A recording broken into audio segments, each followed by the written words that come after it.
Mateus 28, verso 18. Diz assim: E Jesus, aproximando-se, falou-lhes, dizendo: Toda autoridade me foi dada no céu e na terra. Ide, portanto, fazer discípulos de todas as nações, batizando-os em nome do Pai, do Filho e do Espírito Santo, ensinando-os a guardar todas as coisas que vos tenho ordenado. E eis que estou convosco todos os dias até a consumação do século. Oremos ao Senhor. Pai querido, eis aí a Tua palavra, Senhor, que foi lida, Pai. Fala conosco nesta reflexão, que possamos, ó Pai, entender a Sua palavra, compreender a importância do batismo, compreender as implicações que o batismo traz, positivas para nossas vidas, ó Pai.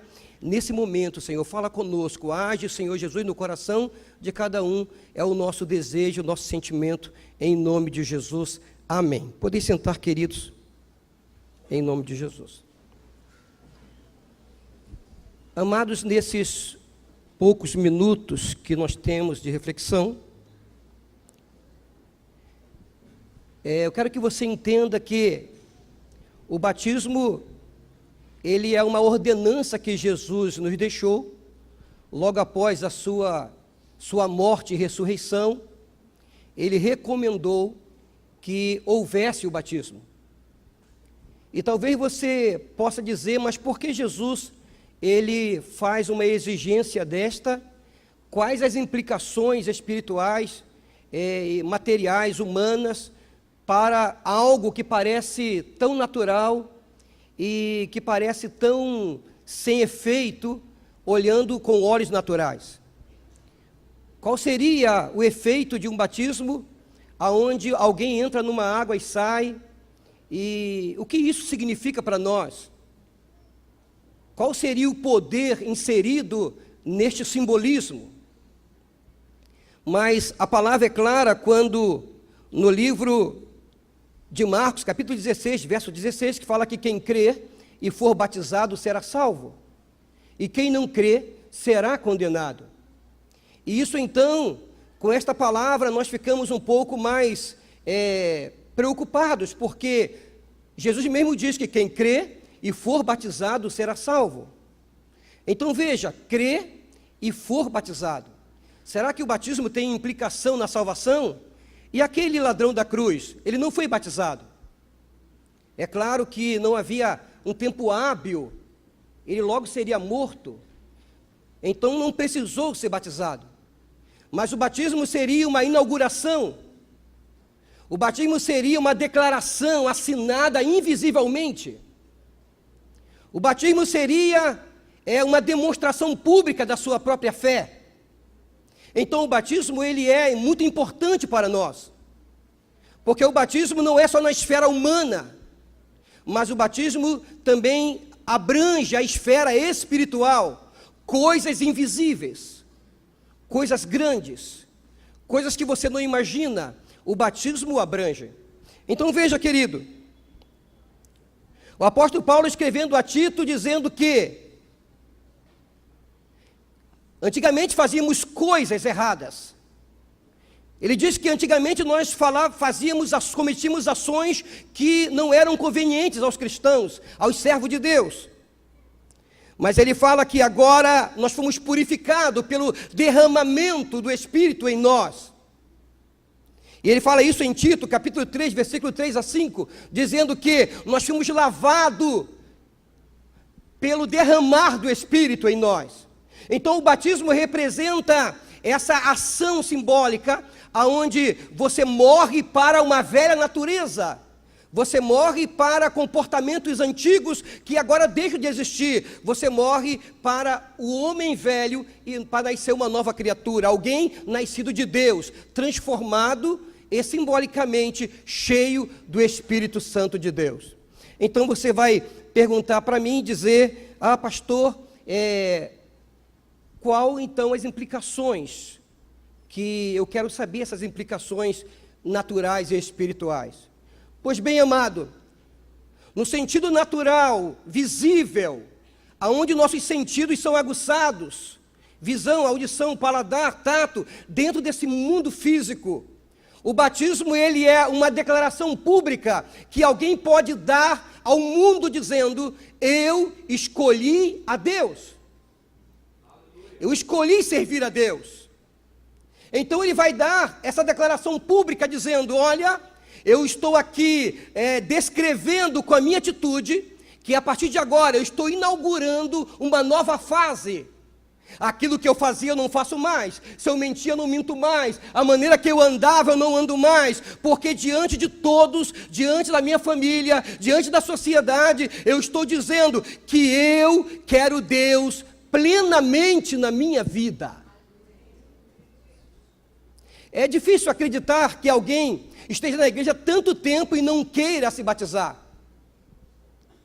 Se você está na igreja e não quer se batizar, você não tem coragem de assumir publicamente a sua fé.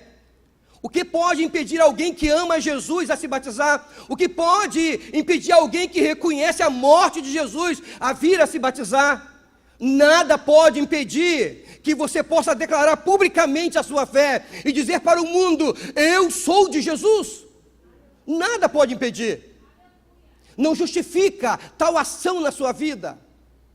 Então, o batismo, no sentido natural, você está demonstrando publicamente para a sociedade que você agora pertence a um corpo, ao corpo de Cristo, e que você agora mudou a sua trajetória, seu comportamento, a sua história de vida, a sua maneira de agir, a sua maneira de pensar, está agora corroborando com a palavra de Deus. Mas quais são as implicações espirituais, então, do batismo? Porque quando você simbolicamente é sepultado nas águas, e você ressurge, naquele instante, ainda que você com os olhos naturais não perceba, ainda que você com os olhos humanos não capte essa cena, invisivelmente o Espírito Santo assume a situação daquele crente que está se batizando. Agora, esse crente está inaugurando uma nova visão, está inaugurando uma nova compreensão espiritual. Ele agora está percebendo coisas que não percebia, agora ele está vendo coisas que não ele via. A partir daquele momento, ele vai perceber que ele faz parte de uma dimensão espiritual que o mundo não compreende. Irmãos, nós temos 2 RGs, um na terra e um no céu. Nós temos 2 nomes, um na terra e um no céu. Nós temos 2 endereços, um na terra e um no céu. Nós temos dupla cidadania, uma brasileira e uma celestial. Nós não somos desse mundo. Estamos aqui de passagem. É isto que o batismo nos corrobora. É isso que o batismo demonstra. Demonstra uma inauguração espiritual que antes não tinha.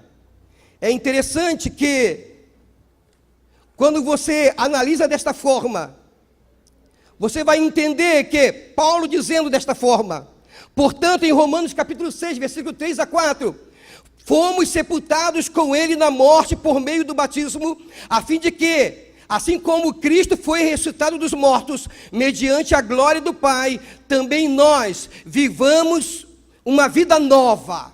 O batismo representa a inauguração de uma nova dimensão, uma nova visão, uma nova atitude. É interessante que quando você está dentro de um ônibus, você paga a passagem a um trocador que na noite anterior fez um pacto com o diabo. Não interessa isso, você pagou a passagem a ele. O motorista que está dirigindo, ele não serve a Deus, ele tem outras práticas e não consegue enxergar a Deus. Você senta no ônibus ao lado de alguém que não serve a Deus, alguém às vezes que está maquinando coisas ruins. Você senta ali, mas você está ali fisicamente, mas ele não percebe que você atravessa dimensões diferentes. Você senta naquele ônibus, mas ao mesmo tempo você está andando com Cristo, andando com os anjos, e isso o mundo não entende, só nós entendemos, porque nascemos de Deus. Quando nós olhamos naturalmente, parece que tudo é natural, mas não é natural. O batismo tem implicação espiritual. O apóstolo Paulo, ele fala também que nós temos armas da luz, e também ele vai dizer lá, No livro de Efésios, capítulo 6, versículo 10, ele fala: no demais, irmãos meus, fortalecei-vos no Senhor e na força do seu poder.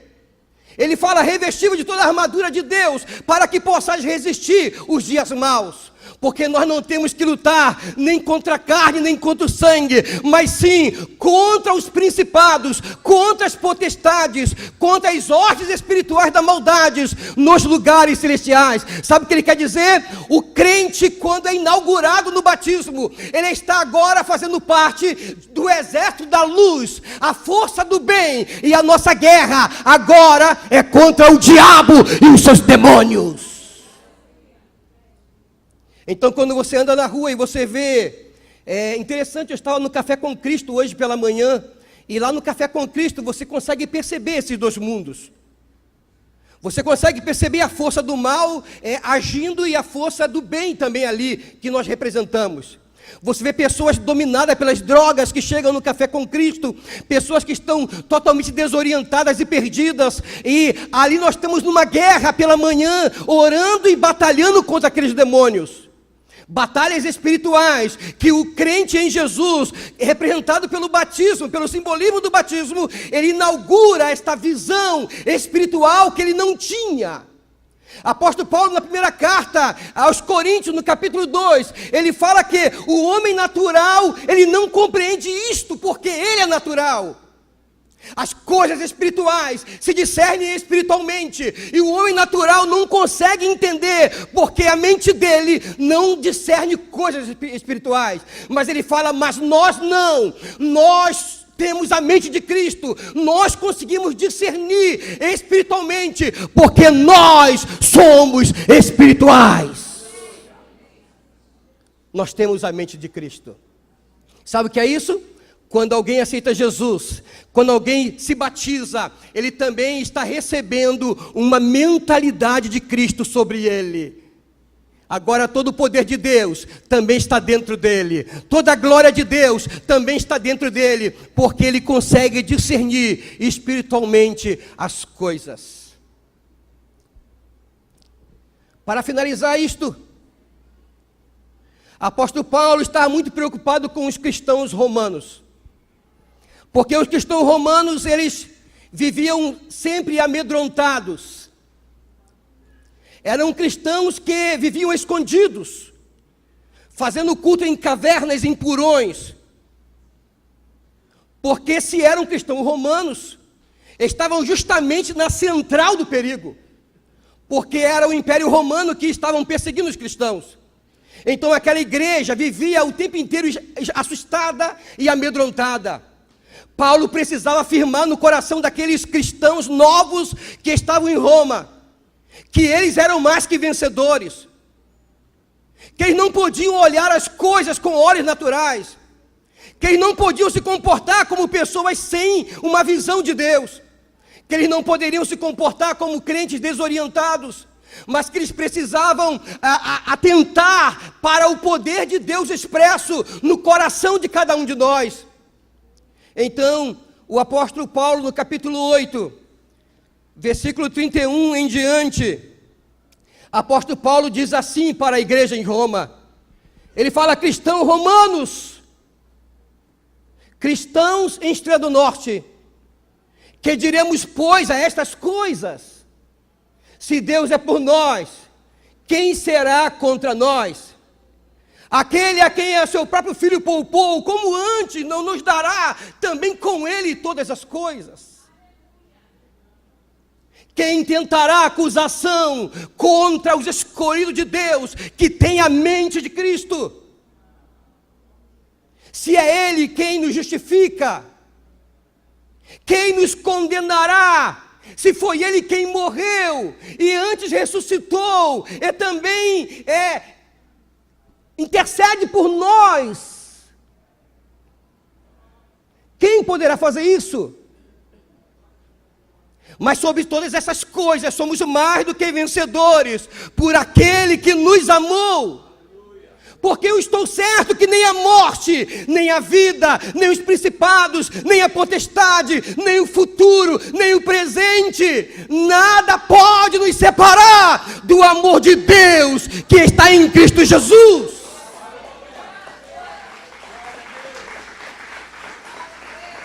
Porque ele fala que nem a altura, nem a profundidade, nem o presente, nem o perigo, nem a espada, nem alguma outra criatura, nada que você possa inventar na sua cabeça, que vai tirar você de Deus, nada que você criar, nem alguma outra criatura poderá nos separar do amor de Deus, que está em Cristo Jesus, nosso Senhor. Fique de pé, por favor, em nome de Jesus. O batismo representa para nós um grande poder declarado. Quando alguém passa pelo batismo, ele está gritando ao inferno, gritando com as suas ações. É um grito da alma, dizendo: olha, inferno, você me perdeu. Quando você passa pelo batismo, você está dizendo para as forças malignas, forças do mal: eu sou de Jesus, eu tenho a luz de Deus na minha vida. É isto que é o batismo. É uma declaração espiritual, é uma carta assinada com o sangue de Jesus, dizendo: a partir de agora, nada pode me separar do amor de Deus que está em Cristo Jesus. Talvez você esteja aqui, você é simpatizante do Evangelho, você canta os louvores em casa, você não admite não ser de Jesus, mas você nunca assumiu de verdade Jesus. Talvez você nunca tenha assumido de verdade, de peito aberto: Senhor, eu quero me entregar a Ti, eu quero que o mundo saiba que eu sou Teu, que Tu és meu. Então, se você não fez isso até agora, você está na igreja visitando há tempos, mas nunca decidiu por sua vida, nunca disse para o inferno que você é de Cristo, e por isso você corre perigo, porque enquanto você não declarar Jesus na sua vida, você corre perigo. Não é só a simpatia pelo Evangelho, é preciso assumir de coração: eu quero Jesus na minha vida, eu quero assumi-lo em minha alma, eu quero que meus amigos saibam, que a minha família saiba que eu sou de Jesus. Eu quero rapidamente, para nós orarmos, que você saia do seu lugar, você que quer receber Jesus na sua vida. Talvez você veio visitar a igreja para assistir um parente seu que vai se batizar, mas você não sabia que Jesus ia pegar você pelo pé hoje. Você não sabia que na verdade era você que Ele estava querendo. Você não imaginava que era hoje o dia combinado para um grito no céu. Os anjos vão gritar. Haverá uma festa no céu, quando você envergonhar o mal, envergonhar o inferno e falar: eu sou de Jesus, eu quero Jesus. Os anjos estão preparados, os céus estão preparados para esse grito, porque toda vez que um crente se desvia, o inferno grita de vitória. Mas toda vez que um crente, uma pessoa reconhece a Jesus, também há um grito no céu, porque o diabo perdeu e o céu ganhou. Aonde está uma pessoa que quer, diante da sua família presente aqui, dê um sinal aonde você estiver, que você precisa de Jesus na sua vida. Aonde está? Levante uma das suas mãos. Fala: Senhor, eu quero reconhecer publicamente a minha fé. Eu sou um crente invisível. No meu trabalho, eu sou meio crente. Na minha vizinhança, eu sou meio crente. Mas eu nunca assumi, eu tenho vergonha de assumir. Hoje é o dia de você dizer que a sua simpatia vai se transformar numa ação. Os louvores que você canta vai virar uma marca na sua alma. Hoje é o dia de você dizer: Senhor, a minha família está aqui, eu quero provar que eu preciso de Jesus. Aonde está uma pessoa para Jesus? Dê um sinal aí aonde você está. Dê um sinal. Nós vamos orar pela igreja nesse momento. Oremos ao Senhor. Pai amado, eis aí, Senhor, o teu povo que está de pé, recebeu essa palavra, meu Pai. Como é maravilhoso, Senhor, fazemos parte do teu corpo. Como é gostoso, Senhor, estarmos munidos de armas espirituais. Como é importante para nós, meu Pai, conseguirmos discernir o mal e nos desviar dele. Como é maravilhoso, meu Pai, termos irmãos, família espiritual, Senhor, que Tu nos deste como igreja. Isso não tem preço, meu Pai. Isso é maravilhoso para nós. Queremos pedir, meu Pai querido, que essas pessoas que irão se batizar, que elas possam, Senhor, marcar a sua geração, que elas possam, Senhor, marcar as suas famílias, que elas possam serem transmissoras do Teu amor e da Tua paz. Pai, em nome de Jesus, eu quero te pedir, Senhor, por essa pessoa que nos visita hoje, que não tomou ainda uma decisão, que ela a partir de hoje possa refletir e fazer a melhor escolha, que é aceitar a Ti como Salvador, se batizar, envergonhar o inferno, Senhor, e trazer grande alegria aos céus, em nome de Jesus, amém. Você pode aplaudir o Senhor nessa noite?